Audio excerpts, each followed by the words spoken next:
was talking to general managers running companies that make like hundreds of millions in revenue. And I asked them, hey, what's the plan? And the most common answer is like, I have no idea. The system integrators, like they're selling Salesforce, SAP, Microsoft, like no plan yet. They're just starting to wrap their heads around the topic.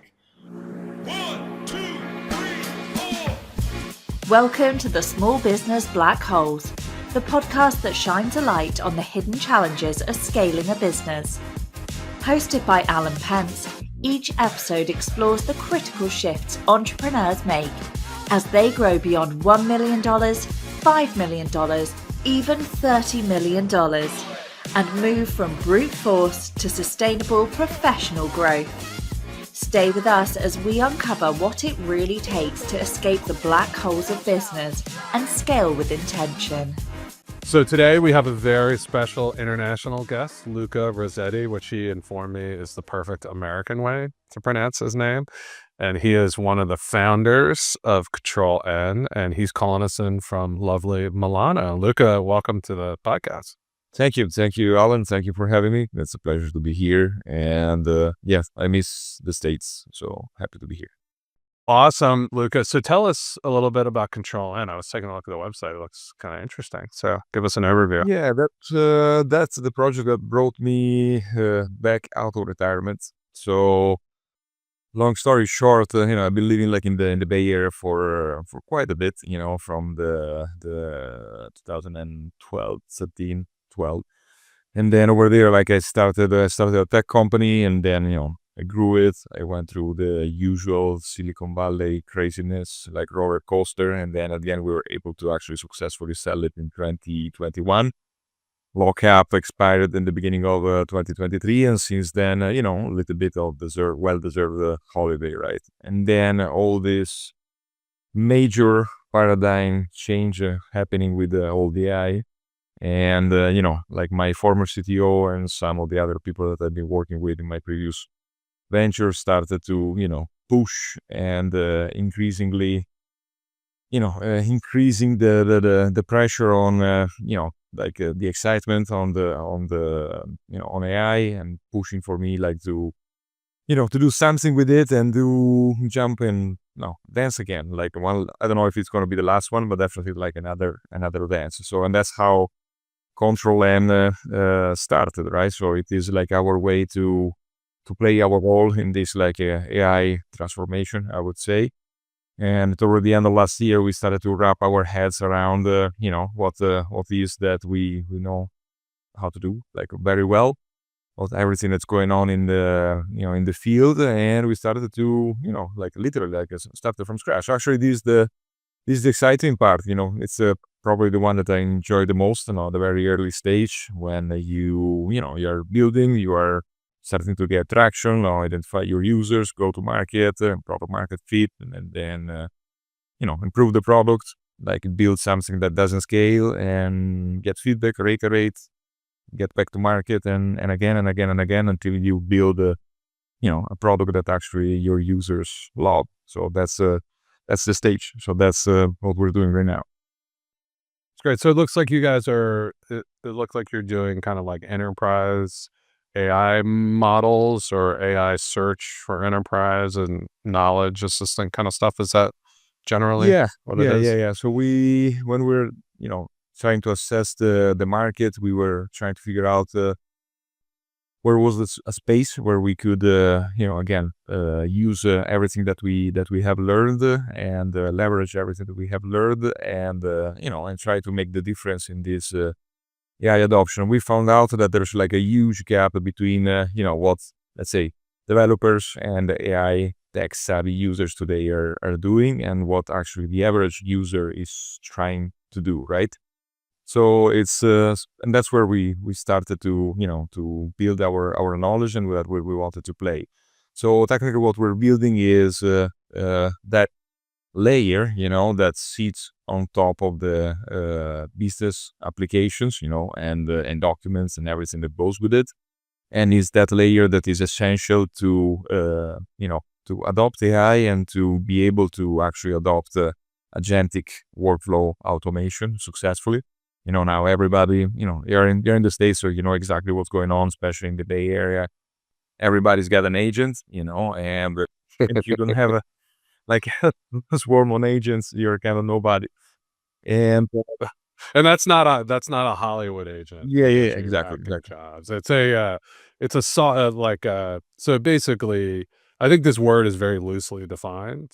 It was interesting. I saw in the information they had something about like the 7 or 8 kinds of agents today, but it's really just like a small program that goes and accomplishes some task. And I think, right now you could call like a GPT and ChatGPT is sort of an agent, right? But really what you're talking about is agents that could operate autonomously and perform a task for you without you intervening in it, right? A little more sophisticated. Yeah. Exactly. From like being able to move from the human in the loop process, right, to a full agentic, right, where the bot is actually completely fully performing the task that is being given. Like there's a agent today, as you said, Alan, is a very loose, is a very actually buzzword, but at the end, like there's, like undefined it, so it should be very clear what an agent is, right? It's a bot, it's a machine that has a brain, like typically like an LLM. You can choose the one that suits the best the task that the agent needs to perform. Memory, so all the context, memory, and actually all the knowledge that the agent needs to have to perform the context window, and then the tools, right? So all of the tools that actually the agent has access to and is able to leverage to perform the task at its best, hopefully in very fully automated. So actually with Control N, what we do is we focus on the second one, which is like the memory, right? So that layer that is actually able to provide agentic workflow with all the information, all the context that actually they need to perform at its best. The context window needs to be prepared, and fulfilled with not too much knowledge, not too little, just the right, amount of information, like in terms of memory, like short memory, like temporary memory, like persistent memory, rather than knowledge base, rather than, how, if there's like a single agent, rather than this agent needs to interact with other agents, how to orchestrate these agents like in between among themselves. So there's entire world that is developing, around this topic. It's very exciting, and in our opinion, this is like a very exciting space to be in. Yeah. So if I broke it down, like I'm a business, I have Google Drive documents, right? I have some sort of CRM like HubSpot for a smaller business, like what like we deal with, and I might have QuickBooks, right? And so those all would have those are all sort of systems of record. They have core data in them. You kind of create a layer above them, and before they go to the AI to like do something that coordinates, like, hey, I need to figure out how many people I need to hire if I win these accounts. And it can go into like the CRM, the ERP system, the financial ledger, and figure all that out, and then go work with the AI to get an answer. Is that so? You would be like the coordination layer of that. Is that sort of how it works? Right, exactly. Like it's the situation is even more messy, if you want, than that, because on the top of these applications, think about where is the business knowledge today. It's in a gazillion of Excel sheet, PDFs, Words, Decks, any form of documents, of course, like whatever cloud storage, Gmail, Google Drive, rather than Dropbox or whatever it is, plus all the other application that, for example, you described, right? And today, that unique knowledge of the business is even more critical than before, because with having everybody today with an internet connection has access to almost unlimited knowledge, right? In terms of horizontal knowledge, all these like LLM providers have been trained on huge data sets. So it's actually very interesting to know that, like someone with very little education in the middle of remote region in Africa has access to exactly the same amount of information of an executive at BlackRock, for example, in terms of horizontal knowledge. So it's even more important than before to make sure that your unique knowledge, so everything that you learned throughout your many years in business, is actually in the right place, is usable from the LLM, is reachable by the LLM, and it's assorted and managed in a way that can be maximized, right? Because that unique knowledge, it's one of the main factors that builds your competitive advantage today. So beyond just giving like broad access to the tools, to the CRM, to QuickBooks, to everything that you mentioned, you need to be able to build a knowledge base in a way that again, is accessible and usable from the LLM. And I would say the day after tomorrow, even protected by third-party agents communications, right? They're not there yet. Right. So it stays your knowledge, right? And so, I mean, what we're talking about is, if you think about, like, here's an analogy that maybe works. Before, like, So like Google went out and indexed the web, right? And so as it indexed stuff, like if you think about all the knowledge in the world being dark, like it's not accessible to everyone, they would go out and index websites, and then that turned on. And then they went and scanned old books. So that knowledge now lit up because it's available and can be searched and indexed.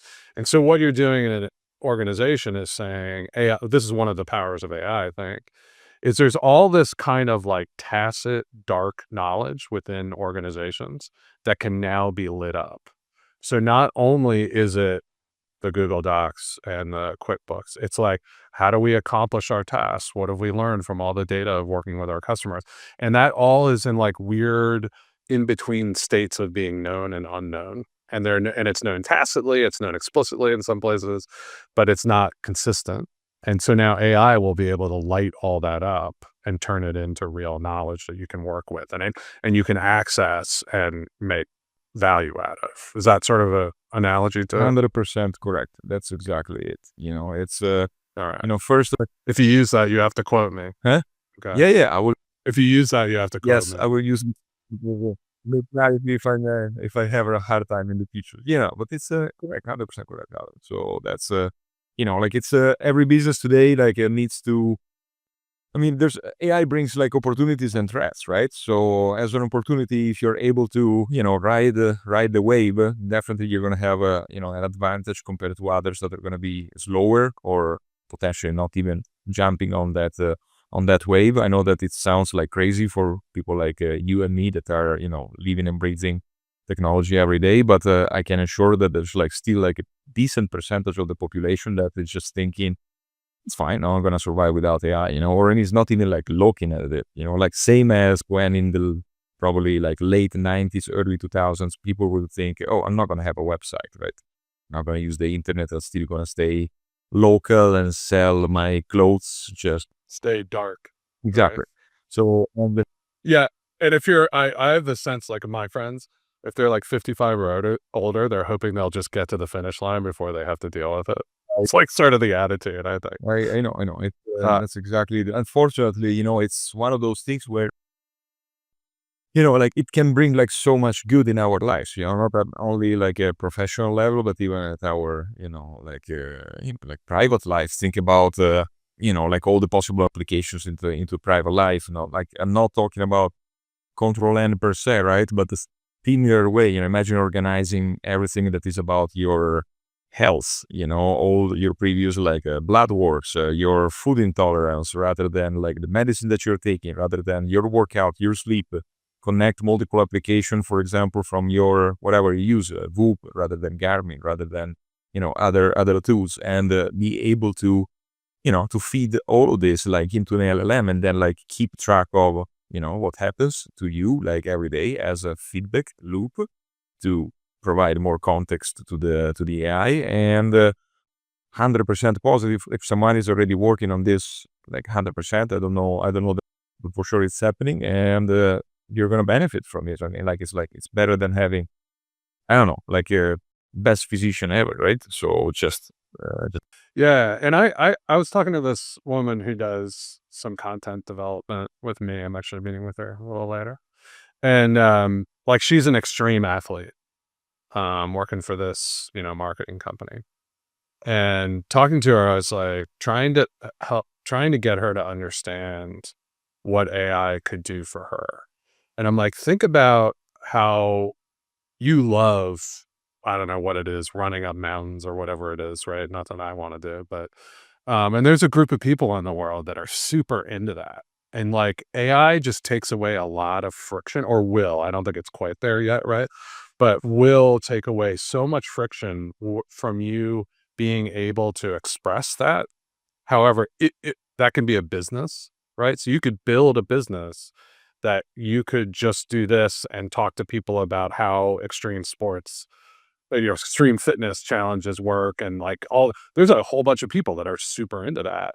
And AI just abstracts away a lot of the effort and friction you would have to do to share that, right? To make it into an app, you could make it into an application soon. I mean, I'm doing that in Replit today. It's not quite there yet, right? I have to fight with the authentication and blah blah blah. But like, in a year, that's gonna be resolved, right? And like, man, you could just like be like, all right, I'm really into this. This app would be cool. I can make it and I can serve it to like 1 million people the next day. Like, that is incredible, right? Like, I just think it's gonna open these doors, and people I just don't think people realize how little friction is gonna be in the world, right? most people don't. And of course, like for, I don't know, for you, Alan, but like for me, I didn't grow up, but like I spent so much time, like most of my professional life over there. So when we approach businesses, we always approach it the Silicon Valley way, and also run as fast as you can. And, same as a VC, okay, how do you make like a unicorn? How do you build a company that, gets like over $1 billion in value and so forth, right? But there's many other ways to actually to build a sustainable businesses that do not necessarily need to become like a unicorn, right? And AI actually is allowing like almost anybody on the planet today to do that, to literally gain that independence in terms of income, in terms of, doing the job that you like the most. You don't have to be an employee and just, stick around even if you don't want to, like every day go to the office for like to work for someone else in a job that you don't like and doesn't fulfill you, So we are almost there, we are almost to the point where literally almost everybody, even with very little to no tech experience, can build, apps rather than websites. I mean, we're like I say, I can taste it. It's not quite there, but I can sort of taste it. It's gonna be there soon. I have your perfect business after you sell this one, though. You're gonna build like a media empire around how to make money in Silicon Valley, and then how to spend it in Italy in like amazing ways, right? Like that. I want that app. I want to know about that. The interesting thing about that is like it's like Europe in general, but definitely Italy, like southern part of Europe, is incredibly still unknown. Like when people, for me, like my co-founders, my business partners, like most of my acquaintances, like Americans, so, and in the last couple of years when I spent lots of time in Italy, like I had so many people coming over, right? And when they come here alone, they just go through the same usual tourist spots and routes, and they go back and they say, oh yeah, wow, like I saw the Colosseum, like, I grabbed like a really good coffee in Milan, whatever. They go back and they feel like, yeah, it's not bad. The moment they come here and they actually spend some time with the locals, it literally blows their mind, because it's the level of lifestyle and quality of life that you can reach in Europe is unbelievable. So yeah, that's actually true. You can, work remote, spend some time in the States, which is definitely the best place to, to grow yourself professionally and to make money, and then spend it in Europe, and in Italy or whatever you like. How do you see it? Like, I would say, like, as you were saying, like, even in the States, in corporate America, I see it with small business, people have no idea what's coming with AI. But then I would imagine in Europe, it's like, even less than that, right? Europe is always behind in terms of like adoption for technology and awareness. I'm not gonna, of course, I'm not gonna not gonna mention the names, but I was talking to some, let's say, middle-sized, general manager of some middle-sized system integrators back here in Europe. Friend of mine, like a professional network, people that I met through my period. I was asking them, like, these are general managers running companies that make like hundreds of millions, and in revenue, and so I mean, not super small businesses, people that should be definitely on top of AI. And I asked them, hey, what's the plan? What are you guys doing like within your organization? And the most common answer is like, I have no fucking idea. Like, I know. Funny, sounds funny, but it's true.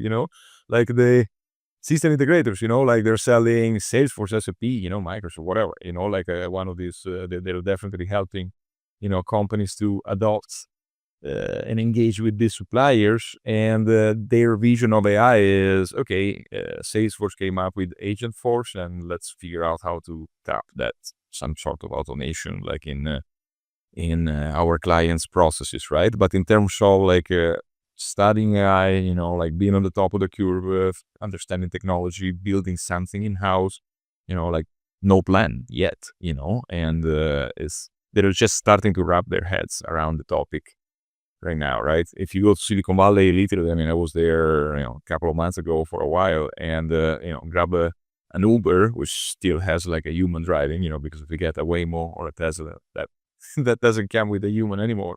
So, but if you get on a cab with a driver, like anybody is on top of the game. Like even if they're driving an Uber, but they're coding during night, like something that needs to be automated, right?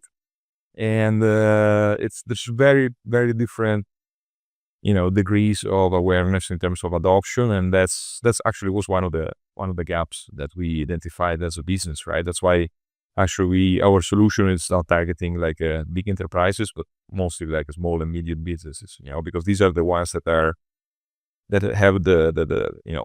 have the biggest need, because they don't have the internal capabilities to develop, custom made their own solutions in-house. They don't have the deep pockets to go to expensive consulting companies to just say, hey, I need this, and someone else will just bring it on the table. And they need to, but they have the need, they have actually the greatest need, every day they go to the office, they figure out how to make a living. And AI is definitely one of the most important assets that they can use. So they need to be able to access to it easily, fast, in a smart way, without having to hire developers or like take a computer science sabbatical year, right? Yeah. So I don't know if you've heard of Jason Lemkin, who runs SaaStr. It's like a media company just focused on like how to build SaaS businesses, and he's been an investor, and he was at Intuit or something like that before. But he said he called June 30th of this year like the deadline, that if you didn't get serious. Now he's talking about a software as a service company, right? So these are software companies saying if you weren't taking AI seriously and figuring out how to use it in your product, you were basically done, right? So like you lost, okay? And you should be fired, and your VC should pull their money and go somewhere else, right? So that was sort of his take. And I was like, that the fact that even SaaS companies aren't dealing with it, that's to me says, all right, for most companies, you probably have another year, maybe, right? But pretty soon, a bunch of competitors are going to start invading your space using AI-enabled software to, by the way, they can go do deep research. So say you're a marketing agency, right? They can go do deep research reports on all the best marketing techniques. So they can get all of that knowledge that you had to learn through doing or taking courses or whatever it is. They can just get it in a 50-page report from ChatGPT or Gemini or Claude. And that's, 75-80% of the way there, right? And then they can build agents that do what you're doing with human labor. And those agents, oh, by the way, Chat GPT-5 is going to come out in August, right? Or something like that. And I assume that's going to be a big jump. We also have MCP, Model Context Protocol, which is now going to make it much easier for agents to talk to each other. And by the way, when those things start coming in, bam, your whole market is going to be destroyed in like 6 months. And so I don't know when that is. I say a year, maybe it's 2 years, who knows what it is, but it's coming. And you're on that same clock that Jason Lemkin gave to SaaS companies. It's sort of the message I've been trying to tell small business owners. Yeah, I mean, like I love the dramatic, approach of Jaber. Like, like it here, most of the times is the biggest driver for change, right? You start to change when the pain of changing is smaller than the pain of staying like in the status quo, right? Most of the times. So yeah, I agree with you, Alan. It's I mean, I really, like today it's so much faster to build products, especially if you're not building, like a unicorns, let's say. You can literally like use, like a Lovable or Replit to put a website online, build like like a product design, let's say, through one of this. And then if you have anybody who has probably like 6 months experience in computer science, like can use Cursor or Claude Code or whatever, and have like something up and running, and test the market and do everything that. Yeah, integrate it with Stripe and you're off to the races, right? And I had this the other day where, I have a newsletter too. And I've been looking at ways to grow it. So there's this woman who does awesome research on how to grow newsletters. So she just came out with a course, not talking to any, if you could figure out who it is. I'm not trying to say she did anything wrong, but I bought the course and I go in and it's like 10 hours or whatever, 15 hours of YouTube videos. I'm just like, I'm not going to do this. Right. And it's like great content.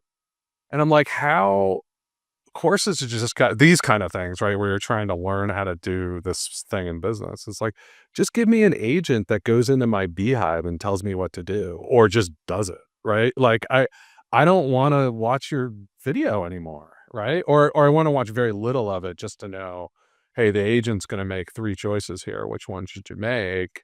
That's, of course, you have to do something. But I just got this vision of like, oh my God, this is like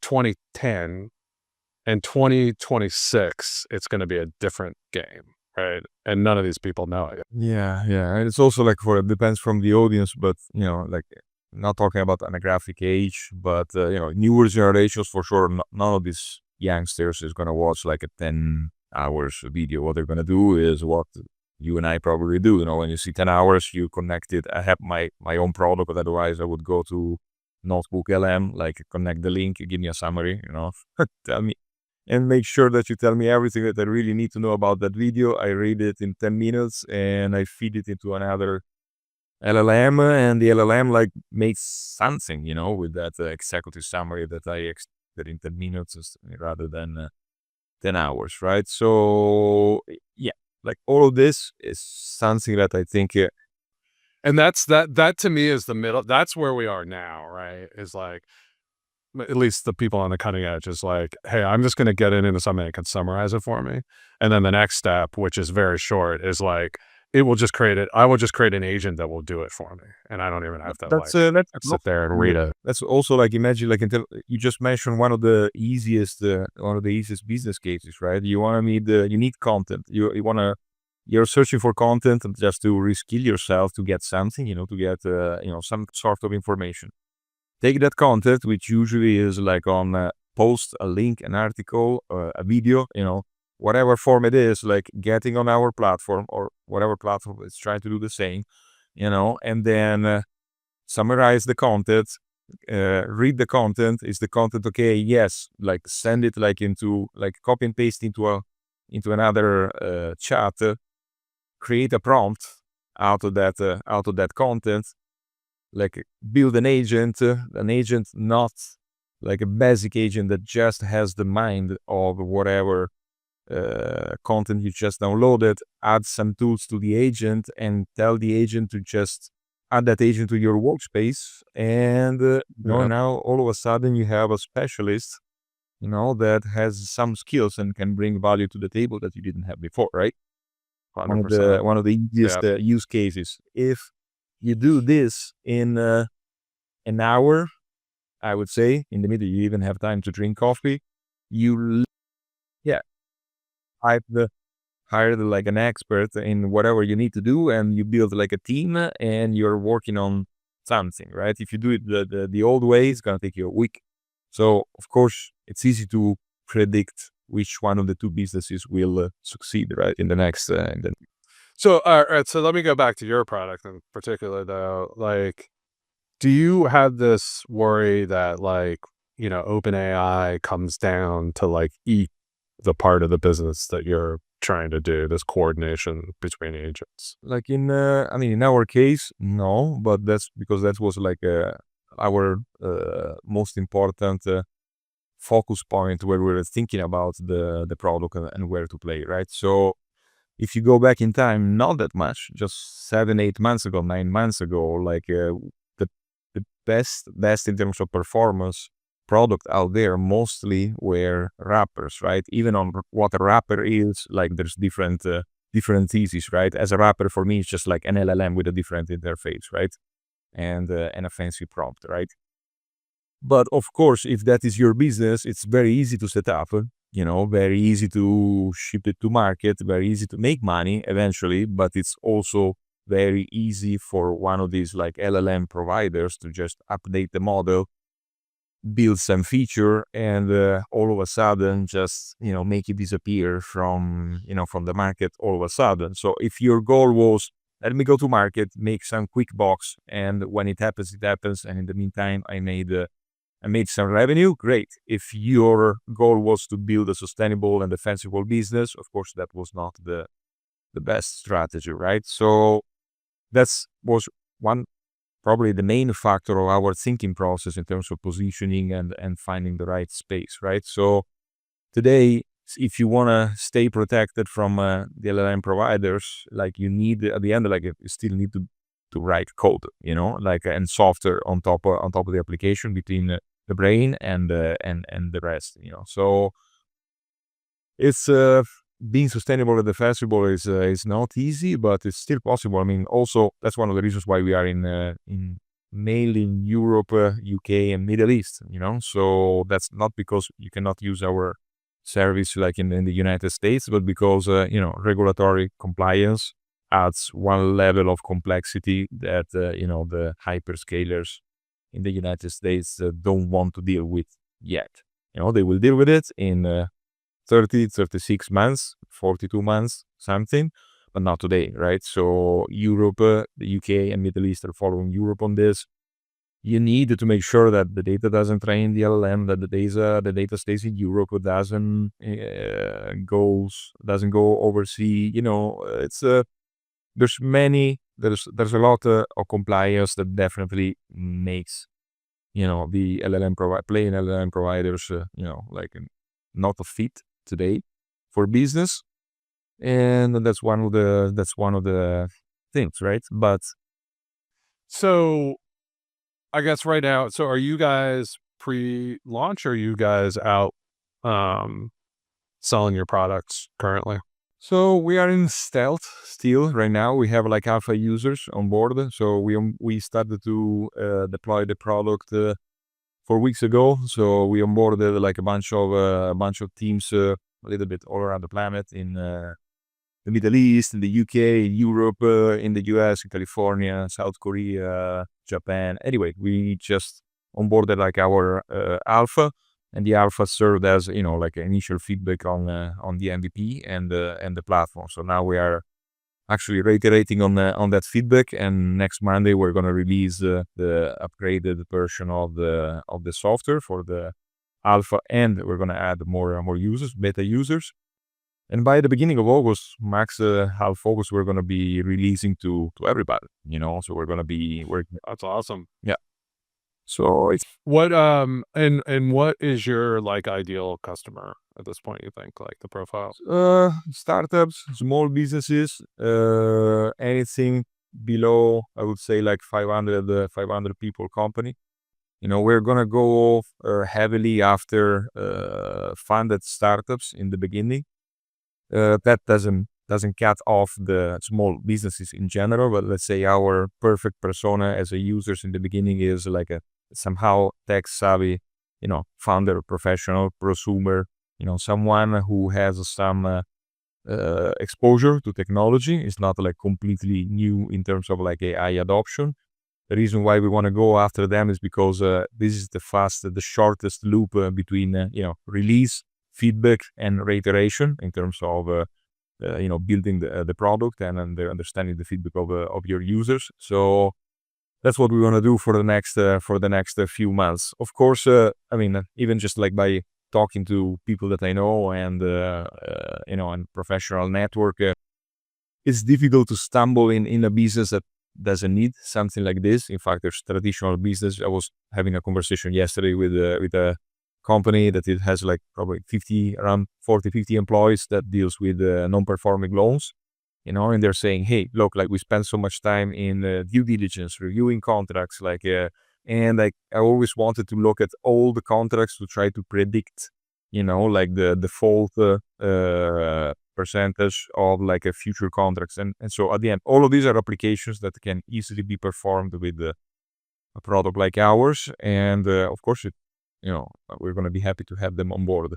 But for us, like initially, definitely like a tech savvy founder or business owner. Well, it would strike me that have the most value with an existing business that has like some amount of data that it's created, right? So just like your thing with contracts, right, with a non-performing loan or agreements or whatever they are. And so it'd be really good for like, that 50 to 500 person company who's been in business for 10 years doing whatever. And it's like, hey, you need to figure out AI and how to get data to like make better decisions, maybe bid faster, produce new products for your customers.